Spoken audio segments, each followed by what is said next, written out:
नमस्कार दोस्तों, हमारे चैनल नरेंद्र सिंह श्यामू पर आप लोगों का स्वागत है। तो दोस्तों, जैसा कि आप लोगों को मैंने प्रॉमिस किया हुआ था, हम लोगों की पॉलिटी वाली सीरीज इस समय चल रही है। तो एक भी सीरीज मतलब एक भी दिन आप लोगों का मिस नहीं हुआ। क्लियर, मैंने प्रॉमिस किया हुआ था। तो देखिए, हम लोग आज संडे है, फिर भी हम लोग इस सीरीज को प्रारंभ करें। दूसरी चीज दोस्तों, हमारा यह मेन टारगेट है, आप चाहे जिस एग्जाम की तैयारी कर रहे हो, चाहे यूपीएससी की तैयारी कर रहे हो या फिर यूपी पीसीएस की तैयारी कर रहे हो, आरओ एआरओ या फिर कोई भी one day exams, teaching, SSC, bank, railway, किसी भी एग्जाम में अगर आप लोगों को ये सब सारी चीजें आती है तो वो सब चीजें मोस्ट इंपॉर्टेंट है। दूसरी चीजें, अगर ये जिस तरीके से एग्जामिनेशन में पूछा जाता है, चाहे आप यूपीएससी से लेकर निचले स्तर के एग्जाम की तैयारी कर रहे हो, हर लेवल के एग्जाम में ये मोस्ट इंपॉर्टेंट, मैं इस तरीके से सारी चीजों को आप लोगों को कवर करवाता हूँ या बताता हूँ कि वो हर बैकग्राउंड के बच्चे को, लड़के को आसानी से समझ में आ जाएगा। क्लियर। तो दोस्तों, जैसा कि आप लोग देखेंगे, सारी चीजें हम लोगों की सीरीज जो है व्हाइट बोर्ड पर सारी चीजें ऑलरेडी पहले से लिखा हुआ है। तो मैं जस्ट उसको आप लोगों को क्विक रिवीजन करवा देता हूं। दूसरी चीज, जो उसमें पॉइंट नोटेड नहीं है उसको मैं अपने तरीके से एक्सप्लेन करता हूं या समझाता हूं। क्लियर। तो दोस्तों, आप लोग चलिए बिना टाइम वेस्ट किए मैं इस सीरीज को प्रारंभ करता हूं और आप लोगों को काफी फास्ट एकदम क्विक, आप एग्जामिनेशन में जाने से पहले इसको एक बार क्विक रिवीजन कर लीजिए, क्योंकि आज की सीरीज जो है, जो इंपॉर्टेंट आर्टिकल्स है और जो संविधान की अनुसूचियां हैं, जो शेड्यूल है, इसके बारे में दरअसल हम लोग जानने का प्रयास करेंगे। दूसरी चीज, जैसे आप लोगों को बहुत सारे आर्टिकल पता नहीं होंगे, मतलब जितने जैसे 395 अनुच्छेद हैं, तो यह 395 अनुच्छेद किसी भी व्यक्ति को पूरा पूरा मतलब पता नहीं होगा कि 1 से लेकर 395 अनुच्छेद किसी भी व्यक्ति को पता हो।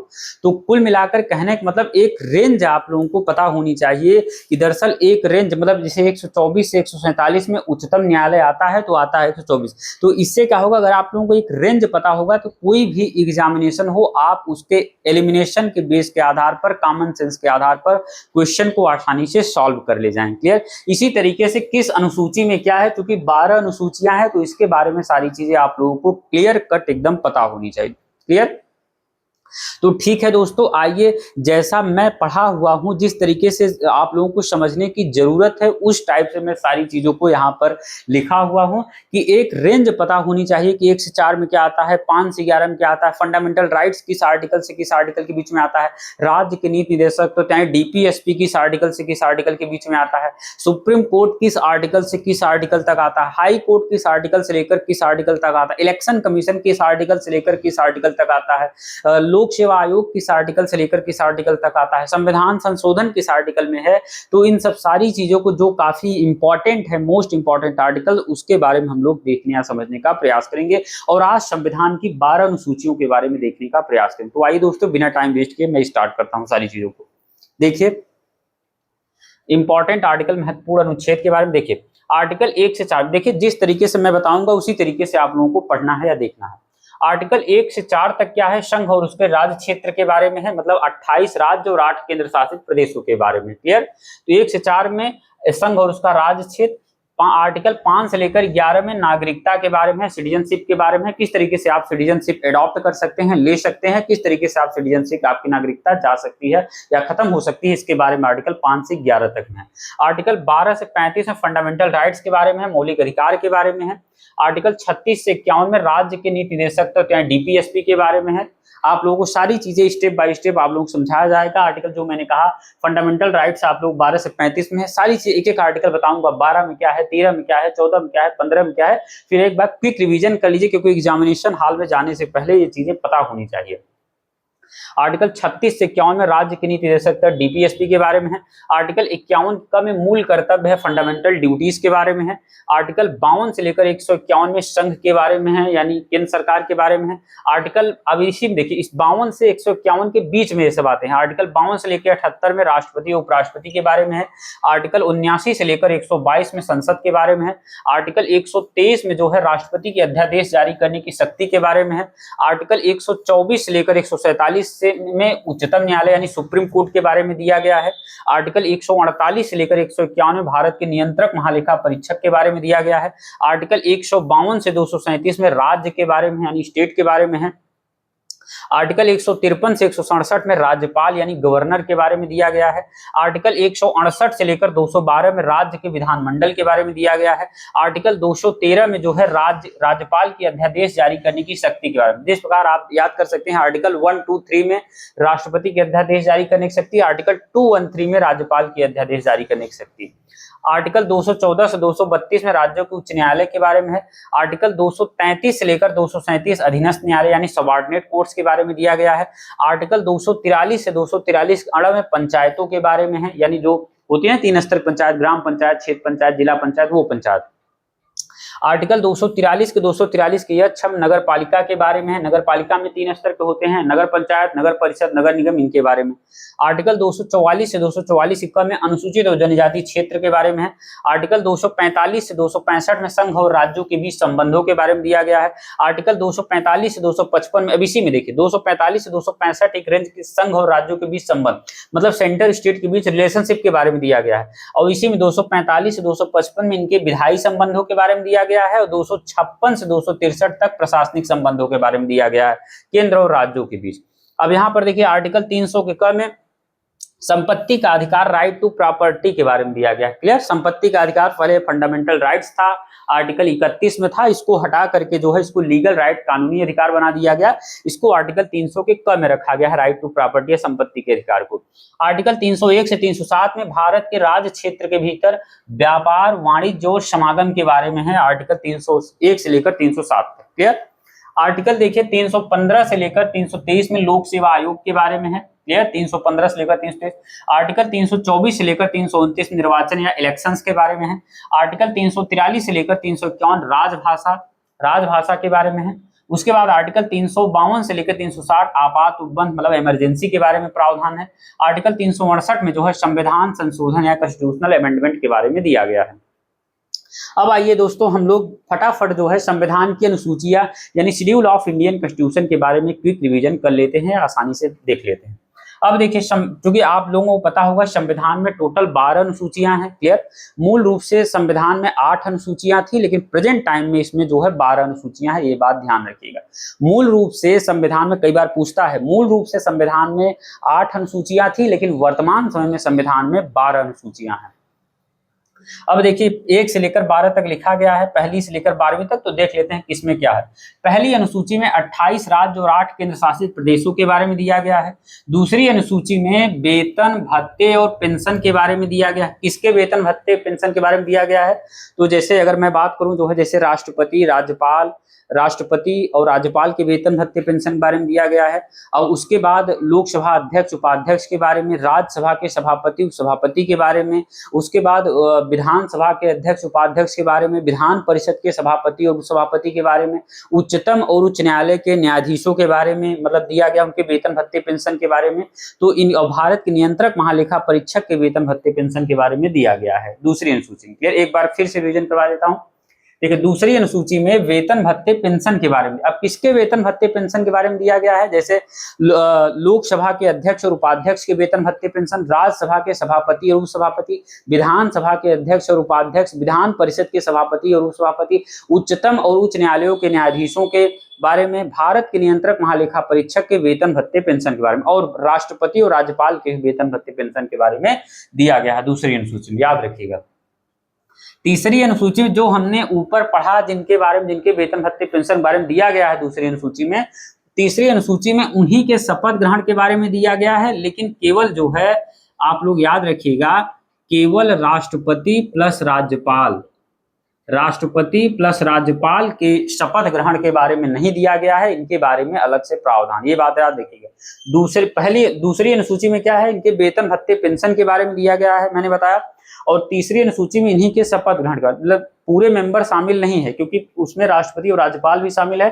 जबकि तीसरी अनुसूची में जो शपथ ग्रहण औथ के बारे में है, वो उसमें राष्ट्रपति और राज्यपाल के शपथ ग्रहण के बारे में नहीं कहा गया है, उनके लिए अलग से प्रावधान किया गया है। क्लियर। अब देखिए चौथी अनुसूची में क्या है, राज्यसभा में सीटों के आवंटन के बारे में दिया गया है, किस तरीके से राज्यसभा में सीटें जो है मिलती है उसके बारे में दिया गया चौथी अनुसूची। पांचवी अनुसूची में अनुसूचित और जनजाति क्षेत्रों के प्रशासन और नियंत्रण के बारे में कहा गया है। किस तरीके से अनुसूचित और जनजाति क्षेत्रों का प्रशासन एडमिनिस्ट्रेशन किया जाएगा, किस तरीके से उन पर कंट्रोल किया जाएगा, उसके बारे में दिया गया है पांचवी अनुसूची में। छठवीं अनुसूची में जो है देखिए असम, मेघालय, त्रिपुरा, मिजोरम राज्यों के जनजाति क्षेत्रों के प्रशासन के बारे में दिया गया है। क्लियर। आप लोगों को मैं बताऊंगा इस छठवीं अनुसूची में दरअसल क्यों केवल असम, मेघालय, त्रिपुरा, मिजोरम स्टेट को ही क्यों शामिल किया गया। मोटा मोटी मैं बता देता हूं। देखिए असम, मेघालय, त्रिपुरा, मिजोरम राज्यों जो जनजाति क्षेत्र हैं वह लगभग जो उनका संस्कृति है, जो उनका कल्चर है, जो उनका खान पान, जो उनकी वो है, वो उस भारत के जो समाज में जो अन्य पर्सन है, मतलब समाज के अन्य लोग, वो उनसे कटे हुए हैं। उनकी जो समाज की कल्चर मतलब रहन सहन, खान पान, उनकी पूरी हैबिट्स जो है वो समाज की मुख्य धारा से कुल मिला के कटे हुए हैं। उनका सब चीज अलग है, इसलिए उनको उनके लिए जो है छठवीं अनुसूची में असम, मेघालय, त्रिपुरा, मिजोरम के लिए अलग प्रावधान किया गया है। उनके लिए जनजाति क्षेत्रों के प्रशासन नियंत्रण के बारे में अलग से व्यवस्था की गई है। सातवीं सूची में देखिए संघ सूची, राज्य सूची और समवर्ती सूची के बारे में कहा गया है। मतलब union list, state list, concurrent list के बारे में। मतलब आप लोगों को पता होगा कि संघ सूची में जो है केंद्र सरकार नियम कानून बनाती है, राज्य सूची में स्टेट गवर्नमेंट एंड राज्य सरकार नियम कानून बनाती है, समवर्ती सूची यानी कंकरेंट लिस्ट में सेंट्रल गवर्नमेंट और स्टेट गवर्नमेंट दोनों रूल रेगुलेशन बना सकते हैं। आठवीं अनुसूची में देखिए संविधान की 22 भाषाओं का उल्लेख है। संविधान की 22 भाषाओं का उल्लेख है आठवीं अनुसूची। जैसा कि आप लोगों को पता होगा मूल रूप से संविधान में केवल 14 भाषाएं थी। प्रेजेंट टाइम में मतलब वर्तमान में संविधान में 22 भाषाएं हैं। तो कई बार पूछता है जो है मूल रूप से, तो याद रखिएगा मूल रूप से संविधान में दरअसल 14 लैंग्वेज है, 14 भाषाएं थी मूल रूप से, और प्रेजेंट टाइम में संविधान में 22 भाषाएं। तो याद रखिएगा आठवीं अनुसूची में संविधान की 22 भाषाओं का उल्लेख है।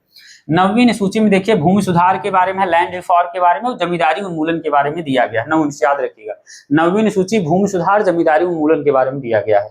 10वीं सूची दल बदल के बारे में, किसके दल बदल के बारे में, जैसे संसद और विधानसभा सदस्यों की निरर्हता के बारे में, किस तरीके से संसद और विधानसभा के सदस्यों को डिस्क्वालीफाई किया जाता है उसके बारे में दिया गया है। किसमें, 10वीं सूची में। क्लियर। किस तरीके से पार्लियामेंट और लेजिस्लेचर मतलब संसद और विधानसभा के सदस्यों को किस तरीके से डिस्क्वालीफाई किया जाता है उसके बारे में दिया गया है 10वीं सूची में। 11वीं अनुसूची में देखिए पंचायतों की शक्तियां, प्राधिकार, उत्तरदायित्व के बारे में दिया गया है। पंचायती राज आप लोगों को पता होगा, मैंने कहा 3 स्तर पंचायतें होती हैं, ग्राम पंचायत, क्षेत्र पंचायत, जिला पंचायत। क्लियर। तो 11वीं अनुसूची में पंचायतों की शक्तियां, प्राधिकार, उत्तरदायित्व के बारे में दिया गया। 12वीं अनुसूची में आप देखेंगे तो नगर पालिका की शक्तियां, प्राधिकार, उत्तरदायित्व। नगर पालिका, नगर पंचायतें भी मतलब आप लोगों को पता होगा नगर पालिका भी 3 स्तर की होती है, नगर पंचायत, नगर पालिका परिषद और नगर निगम। क्लियर। तो 11वीं अनुसूची में पंचायतों की शक्तियां, प्राधिकार, उत्तरदायित्व के बारे में दिया गया है। 12वीं अनुसूची में नगर पालिका की शक्तियां, प्राधिकार, उत्तरदायित्व। तो 11वीं में पंचायती राज के बारे में, 12वीं अनुसूची में नगर पालिका के बारे में। अब यहाँ पर देखिए कुछ मोस्ट इंपॉर्टेंट चीज लिखा गया है। मल्टीपल टाइम एग्जाम में, चाहे यूपीपीसीएस हो, चाहे यूपीएससी हो, आरओ, मल्टीपल टाइम एग्जामिनेशन में पूछा हुआ है 73वां संविधान संशोधन कब किया गया, 74वां संविधान संशोधन कब किया गया, इसमें क्या प्रावधान, इसके बारे में थोड़ा सा देख लेते हैं। देखिए 73वां संविधान संशोधन अधिनियम किया कब किया गया, 1992 में। ये याद रखिए मल्टीपल टाइम यूपीएससी के यूपीपीसीएस के प्रीलिम्स एग्जाम में कई बार पूछा हुआ है, यूपीएससी के एग्जामिनेशन में पूछा हुआ है। तो 73वां संविधान संशोधन अधिनियम किया कब गया, 1992 में। इसके जरिए पंचायती राज का प्रावधान किया गया, संविधान में भाग 9 ऐड किया गया इसके जरिए 73वां संविधान संशोधन के जरिए, और 11वीं अनुसूची को ऐड किया गया, प्लस 29 विषय जो है शामिल किए गए, ऐड किए गए, जो पंचायतों को सौंपे जा सकते हैं। याद रखिएगा 73वां संविधान संशोधन किया कब किया, तो 73वां संविधान संशोधन 1992 में किया गया। इसके जरिए पंचायती राज का प्रावधान किया गया भारतीय संविधान में, और संविधान में भाग 9 और 11वीं अनुसूची जोड़ी गई, और टोटल 29 विषय ऐसे हैं जो पंचायतों को सौंपे जा सकते हैं। तो कुल मिला के 73वां संविधान संशोधन के द्वारा पंचायतों को संवैधानिक दर्जा दिया गया, कॉन्स्टिट्यूशनल स्टेटस दिया गया। क्लियर। अब देखिए 74वां संविधान संशोधन अधिनियम किया कब गया, तो 1992 1992। याद रखिए कई मल्टीपल टाइम पूछा हुआ है 74वां संविधान संशोधन किया कब गया, तो 1992 में दोनों किया गया। क्लियर। 74वां संविधान संशोधन 1992 में किया गया, इसके जरिए नगर पालिका का प्रावधान किया गया, और संविधान में भाग 9 को ख जोड़ा गया, 12वीं अनुसूची जोड़ी गई, और टोटल 18 विषय हैं जो नगर पालिका को सौंपे जा सकते हैं। क्लियर। एक बार मैं फिर से रिपीटेशन कर देता हूँ। 74वां संविधान संशोधन 1992 में किया गया, 73वां संविधान संशोधन भी 1992 में किया गया, और 74वां संविधान संशोधन के जरिए नगर पालिका का प्रावधान किया गया, संविधान के भाग 9 को ख ऐड किया गया, 12वीं अनुसूची जोड़ी गई, और टोटल 18 विषय मतलब डिसाइड किए गए जो नगर पालिका को जो है सौंपे जा सकते हैं। क्लियर। एक बार आइए क्विक रिवीजन आप लोगों को फास्ट तरीके से क्विक रिवीजन और करवा देता हूं। देखिए इंपॉर्टेंट आर्टिकल है ये। आर्टिकल 1 से 4 में संघ और उसका राज्य क्षेत्र के बारे में, आर्टिकल 5 से 11 में नागरिकता के बारे में, आर्टिकल 12 से 35 में फंडामेंटल राइट्स के बारे में, आर्टिकल 36 से 51 में डीपीएसपी के बारे में, जांच नीति तत्वों के बारे में, आर्टिकल 51 का मूल कर्तव्य फंडामेंटल ड्यूटीज के बारे में, आर्टिकल 52 से 151 में संघ, आर्टिकल 52 से लेकर 78 में राष्ट्रपति उपराष्ट्रपति के बारे में, आर्टिकल 79 से 122 संसद यानी पार्लियामेंट के बारे में, आर्टिकल 123 में राष्ट्रपति के अध्यादेश जारी करने की शक्ति के बारे में, आर्टिकल 124 से 147 उच्चतम न्यायालय के बारे में, आर्टिकल 148 से 151 में भारत के नियंत्रक महालेखा परीक्षक के बारे में, यानी इनको शॉर्ट में सीएजी कहते हैं, comptroller and editor general of India. Article 152 से 237 में राज्य के बारे में है, और आर्टिकल 153 से 167 में राज्यपाल यानी गवर्नर के बारे में, आर्टिकल 168 से 212 राज्य का विधानमंडल मतलब स्टेट लेजिस्लेचर के बारे में दिया गया है, आर्टिकल 213 राज्य के अध्यादेश राज्यपाल के अध्यादेश जारी करने की शक्ति के बारे में, आर्टिकल 213 में, आर्टिकल 214 232 राज्यों के उच्च न्यायालय मतलब हाई कोर्ट के बारे में है, आर्टिकल 233 से 237 अधीनस्थ न्यायालय मतलब सबऑर्डिनेट कोर्ट्स के बारे में है, आर्टिकल 243 से 243 गण में पंचायत के बारे में है, आर्टिकल 243 के त से 243 की यच्छ नगर पालिका के बारे में, आर्टिकल 244 से 244 क अनुसूचित जनजाति क्षेत्र, 245 से 265 संघ और राज्यों के बीच संबंध, और 245 से 255 विधायी संबंध, 256 से 263 में प्रशासनिक संबंध, आर्टिकल 300 के क में संपत्ति का अधिकार राइट टू प्रॉपर्टी, आर्टिकल 301 से 307 में भारत के राज्य क्षेत्र के भीतर व्यापार वाणिज्य समागम के बारे में। उसके बाद आर्टिकल 315 से 323 लोक सेवा आयोग, 324 से 329 निर्वाचन या इलेक्शंस के बारे में, आर्टिकल 343 से 351 में राजभाषा ऑफिशियल लैंग्वेज के बारे में, आर्टिकल 352 से 360 आपात उपबंध मतलब इमरजेंसी के बारे में, आर्टिकल 368 में संविधान संशोधन। क्लियर। और आप याद रखिए 12वीं अनुसूची, पहली अनुसूची में जैसे स्टेट्स के बारे में दिया गया है, दूसरी अनुसूची में वेतन भत्ते पेंशन के बारे में, तीसरी अनुसूची में इन्हीं शपथ ग्रहण के बारे में, चौथी अनुसूची में राज्यसभा में सीटों का आवंटन के बारे में, पांचवी अनुसूची मतलब अनुसूचित जाति मतलब एससी एसटी के प्रशासन और नियंत्रण के बारे में, छठवीं अनुसूची में असम मेघालय त्रिपुरा मिजोरम राज्यों जनजातीय क्षेत्रों के प्रशासन के बारे में दिया गया, सातवीं अनुसूची में जो है सातवीं सूची में क्या दिया गया है, संघ सूची मतलब शक्ति के बारे में दिया गया, संघ सूची राजसूची समर्थित सूची, आठवीं सूची में संविधान की 22 भाषाओं का उल्लेख, नौवीं सूची में मतलब भूमि सुधार लैंड रिफॉर्म के बारे में दिया गया, 10वीं सूची में दल बदल के आधार पर मतलब किस तरीके से संसद के सदस्यों को डिस्क्वालीफाई किया जाता है, किस तरीके से विधानसभा के सदस्यों को डिस्क्वालीफाई किया जाता है, तो उसके बारे में दिया गया। 11वीं अनुसूची में पंचायतों के बारे में दिया गया है, 12वीं अनुसूची में नगर पालिका के बारे में दिया गया, और 73वां संविधान संशोधन 74वां संविधान संशोधन किया कब गया तो 1992 में दोनों किया गया। 73वां संविधान संशोधन के जरिए पंचायती राज का प्रावधान किया गया, संविधान के भाग 9 का ऐड किया गया और 11वीं अनुसूची जोड़ी गई, टोटल 29 विषय जो पंचायतों को सौंपे जा सकते हैं। 74वां संविधान संशोधन आप लोगों को पता होगा 1992 में किया गया, इसके जरिए संविधान में भाग 9 ख जोड़ा गया, 12वीं अनुसूची जोड़ी गई और टोटल 18 विषय हैं जो नगर पालिका को सौंपे जा सकते हैं। क्लियर। तो ठीक है दोस्तों, आप लोग क्लास को 2-3 बार रिवीजन कर लेंगे, सारी चीजें कंसेप्चुअल क्लैरिटी आ जाएगी। ठीक है दोस्तों, क्लास को यहीं पर एंड करते हैं, मिलते हैं नेक्स्ट वीडियो में, तब तक के लिए धन्यवाद।